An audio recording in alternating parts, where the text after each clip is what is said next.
नमस्कार दोस्तों, मैं गणपत शर्मा अजमेर से एक फिर नया वीडियो लेकर आपके सामने हाजिर हूँ। आज का विषय मैंने आज की युवा पीढ़ी को लेकर चुना है, जिसके बारे में कुछ बातचीत हो जाए। तो आज की युवा पीढ़ी के लिए मैं एक शुरुआत करता हूँ पहले एक शानदार शेर से। बुलंद हो हौसला तो मुट्ठी में हर मुकाम है, मुश्किलें और मुसीबत तो जिंदगी में आम है। जिंदा हो तो ताकत रखो बाजुओं में लहरों के खिलाफ तैरने की, क्योंकि लहरों के साथ बहना तो लाशों का काम है। दोस्तों, आजकल युवा पीढ़ी में हिंसक प्रवृत्तियां बलवत होती जा रही है।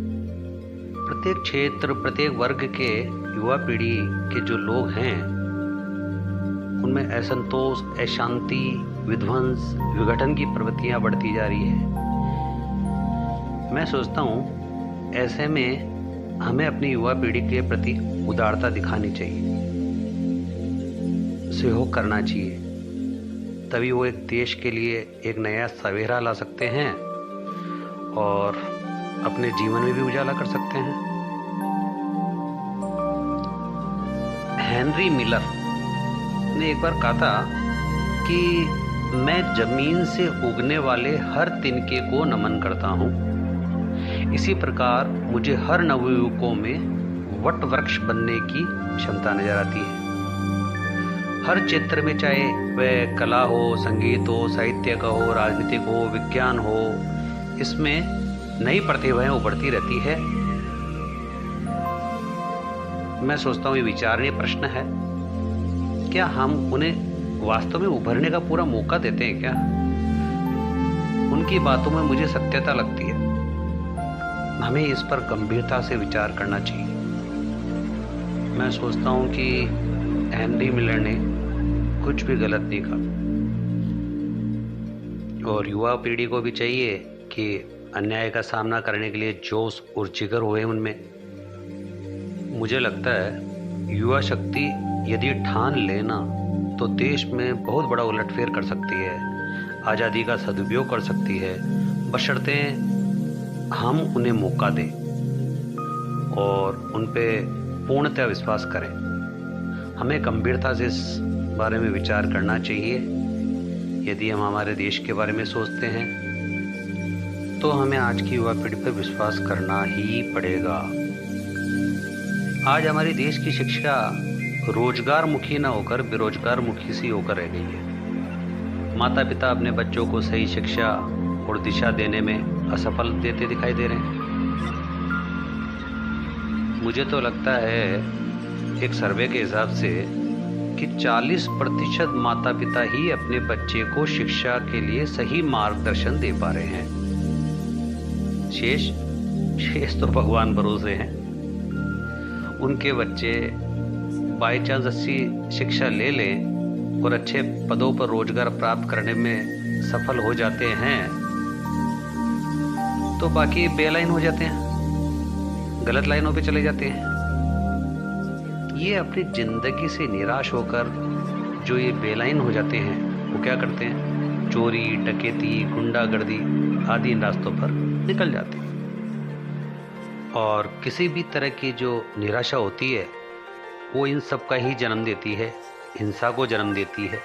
यही निराशा अक्सर एक विस्फोट रूप धारण कर लेती है और ये बहुत ही खतरनाक है अपने देश के लिए भी और हम परिवार के लिए भी, जिसका निराकरण करना हमें बहुत ही आवश्यक है। दोस्तों, युवा पीढ़ी के मन में दो शक्तियां निवास करती है। एक होता है भय और एक होता है विश्वास। दोनों शक्तियां इनके अंदर नियंत्रण पाने के लिए निरंतर एक दूसरे से संघर्ष करती हैं। आप जो भी निर्णय लेंगे उसे पूरा करने की क्षमता आप ही में ही है। मैं तो इन युवा पीढ़ी को यही कहना चाहूँगा, किंतु इसके लिए क्या होगा? दृढ़ विश्वास और एकदम प्रयास जारी रखना है। ऐसा कतई नहीं है कि ज्ञान का भंडार विश्व का महान कहलाने वाले व्यक्तियों के पास ही होता है। आप में भी ज्ञान है, बहुत ज्ञान है, बशर्ते आप उसका दोहन करना जानते हो, मतलब उसका आप उपयोग कर सको अपने ज्ञान का, फिर आपको आगे बढ़ने से कोई नहीं रोक सकता। विश्वास शरीर की ऊर्जा को मुक्त कर देती है, जिससे निर्णय लेने की शक्ति मिलती है। विद्वानों ने भी बहुत कहा है कि आत्महीनता विचारों का तराना है, उसके माधुर्य को आप अस्वीकार कर दीजिए। दर्पण के सामने खड़े होकर अपने स्वाभिमान को जगाइए और स्वयं को चुनौती दीजिए। दर्पण आईने के सामने ही खड़ा होना क्यों जरूरी है? क्योंकि आपका व्यक्तित्व ही एक दर्पण है। उसमें आप जितना झांकेंगे ना, उतना ही ये आकर्षक बनेगा, और दर्पण को आप जितना साफ करेंगे उतना ही ये चमकेगा। आपकी छवि उतनी ही स्पष्ट दिखाई देगी। जिस भी युवा ने अपना भविष्य निर्धारित कर लिया, तो उन्हें यह मानकर चलना चाहिए कि लक्ष्य के मार्ग में जो भी विपत्तियां आए, जो भी समस्या आवे, उनका हम मुकाबला करें। वह लक्ष्य ही क्या जिसकी पूर्ति में संघर्ष नहीं किया हो। हंसते हुए कष्टों को झेलना, विपत्तियों का स्वागत करना तथा अपने कर्म पर अडिग रहना, क्योंकि अपने निर्धारित लक्ष्य की सफलता के लिए कर्म ही श्रेष्ठ है।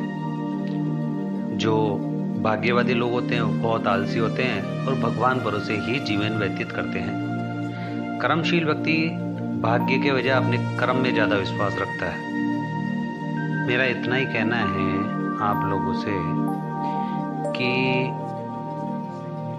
अपने बच्चों में विश्वास रखें, उनमें आत्मविश्वास को मरने ना दें, उनके आत्मविश्वास को बढ़ाते रहें और उन पर पूर्णतः विश्वास रखें। यदि हम सोचते हैं कि जैसा हमने ही किया है वैसा ही वो करें, तो ये तो संभव नहीं है। वो बताऊं क्यों इसलिए नहीं है। अभी आप भी देख सकते हैं, आज इतना सोशल मीडिया हो गया है, इतना टीवी, इतना ये सब कुछ हो गया है ना। अब जैसा हम चाहते हैं वैसी युवा पीढ़ी उस राह पे नहीं चल सकती। और ऐसा भी नहीं है कि जो जिस राह पे जा रही है वो गलत हो, लेकिन यदि हम उनको टोका टकी करते हैं और हम उनके काम में दखलंदाजी करते हैं, हाँ गलत चीज़ है तो उसको तो गलत में वो भी स्वीकार करते ही है, ऐसा नहीं है, मगर अब उनको आगे बढ़ने की जिम्मेदारी हम ही को उठानी पड़ेगी, ये तो आप तय कर लीजिए। चलिए दोस्तों, इस विषय को अब विराम देता हूँ। मैं गणपत शर्मा अजमेर से फिर कल देखता हूँ, कोई नया विषय चुनता हूँ। और मेरा YouTube पे ये चैनल जीवन एक खेल, अपने परिचितों को भी शेयर करें, उनको सब्सक्राइब करने के लिए प्रोत्साहित करें, और मेरे इन वीडियो को आप आगे शेयर और लाइक करते रहें, जिससे मैं आपको हमेशा कुछ अच्छा ही विषय लाके आपके सामने रखूं। और अंत में एक ऊर्जावर्धक गाना जो इस युवा पीढ़ी के लिए है। ठीक दोस्तों, फिर कल मिलेंगे एक नई वीडियो के साथ। हमने सुना था एक है भारत, सब मुल्कों से नेक है भारत, लेकिन जब नजदीक से देखा, सोच समझ कर ठीक से देखा, हमने नक्शे और ही पाए, बदले हुए सब तौर ही पाए। एक से एक की बात जुदा है, धर्म जुदा है, जात जुदा है। आपने जो कुछ हमको पढ़ाया वो तो कहीं भी नजर न आया।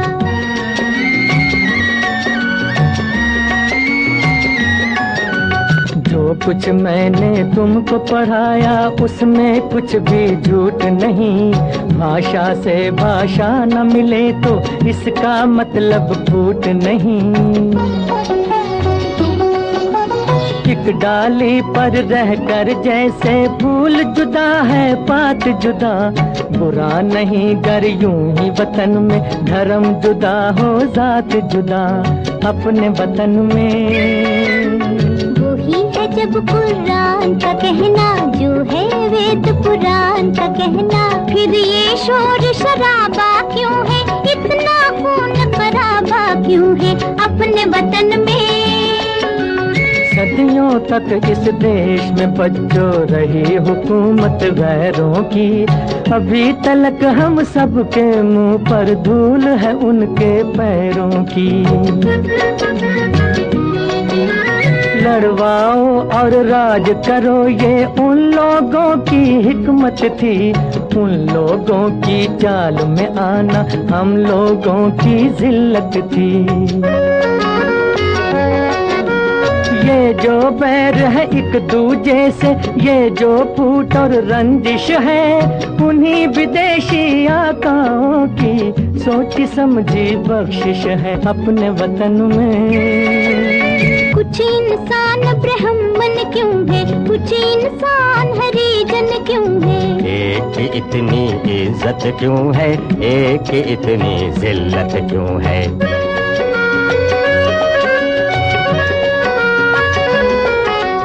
धन और ज्ञान को ताकत वालों ने अपनी जागीर कहा, मेहनत और गुलामी को कमजोरों की तकदीर कहा। इंसानों का ये बंटवारा वहशत और जहालत है, जो नफरत की शिक्षा दे वो धर्म नहीं है लानत है। जन्म से कोई नीच नहीं है, जन्म से कोई महान नहीं, कर्म से बढ़कर किसी मनुष्य की कोई भी पहचान नहीं। अब तो देश में आजादी है, अब क्यों जनता फरियादी है। कब जाएगा दौर पुराना, कब आएगा नया जमाना।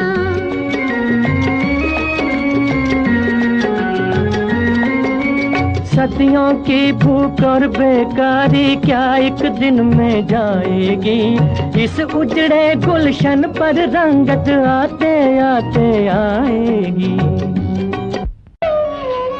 बच्चों, मैं तुम्हारे सवाल का जवाब अधूरा छोड़कर ही चला गया था। हाँ, तो सुनो अपने सवाल का जवाब। सदियों की भूख और बेकारी क्या एक दिन में जाएगी, इस उजड़े गुलशन पर रंगत आते आते आएगी। ये जो नए मंसूबे हैं और ये जो नई तामीरें हैं, आने वाले दौर की कुछ धुंधली धुंधली तस्वीरें हैं। तुम ही रंग भरोगे इनमें, तुम ही ने चमकाओगे। नवयुग आप नहीं आएगा, नवयुग आप नहीं आएगा, नवयुग को तुम लाओगे।